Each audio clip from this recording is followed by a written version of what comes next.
For the last 2 days, we've learned about some beautiful benefits of being consecrated to Jesus through Mary. Benefits both to ourselves and to those who are closest to us. Today, on this final day of meditation on the teaching of St. Louis, we're going to focus on other benefits of Marian consecration.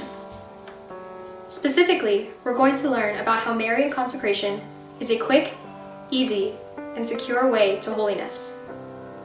As we read about this, we should keep in mind that the gift of these benefits doesn't entitle us to just kick back and take it easy.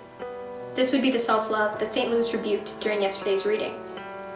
Rather, when we see God's generosity in giving us such a great gift as Marian consecration, we should strive all the more ardently to live it out and grow in holiness.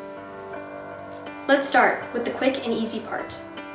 The way of consecration to Jesus through Mary is a quick and easy way to holiness.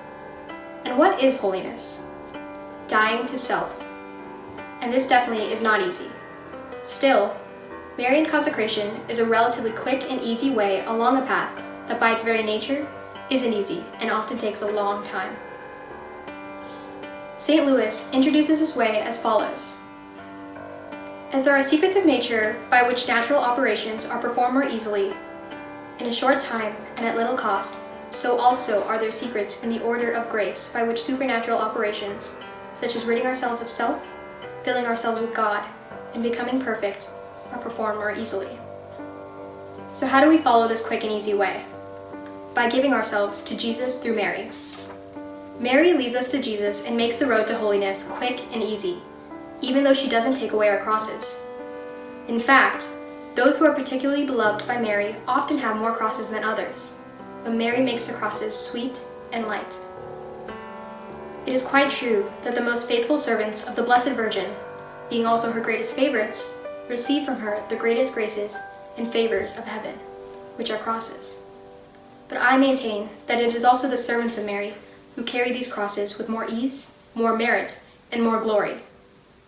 That which would stay the progress of another 1,000 times over, or perhaps would make him fall, does not once stop their steps, but rather enables them to advance.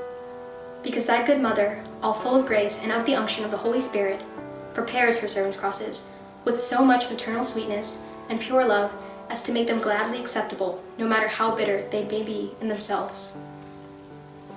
It's just as a person would not be able to eat unripe fruit without a great effort which he could hardly keep up unless they had been preserved in sugar. We make more progress in a brief period of submission to and dependence on Mary than in whole years of following our own will and relying upon ourselves. By this practice, faithfully observed, you will give Jesus more glory in a month than by any other practice, however difficult in many years. True devotees of Mary have such facility in carrying the yoke of Jesus Christ that they feel almost nothing of its weight. So the way of Marian consecration truly is quick and easy, relatively speaking. As St. Louis says elsewhere, it's like the difference between a sculptor who makes a statue through long weeks of hard labor, hammering away with a chisel, and another artist who makes the same statue quickly and easily by using a mold. Mary is the mold that forms us most perfectly, quickly, and easily into other images of Christ. We'll now close these reflections on the wonderful benefits of Marian consecration by letting St. Louis describe how this way is also a secure path, meaning that as we walk it, we're particularly protected from and defended against evil. Mary puts herself around her true children and accompanies them like an army in a battle array. Shall a man who has an army of 100,000 soldiers around him fear his enemies? A faithful servant of Mary, surrounded by her protection, has still less to fear. This good mother would rather dispatch battalions of millions of angels to assist one of her servants than that it should ever be said that a faithful servant of Mary, who trusted in her, had had to succumb to the malice, the number, and the vehemence of his enemies. Today's prayer. Come, Holy Spirit, living in Mary. Help me to praise you for such a quick, easy, and secure path to holiness.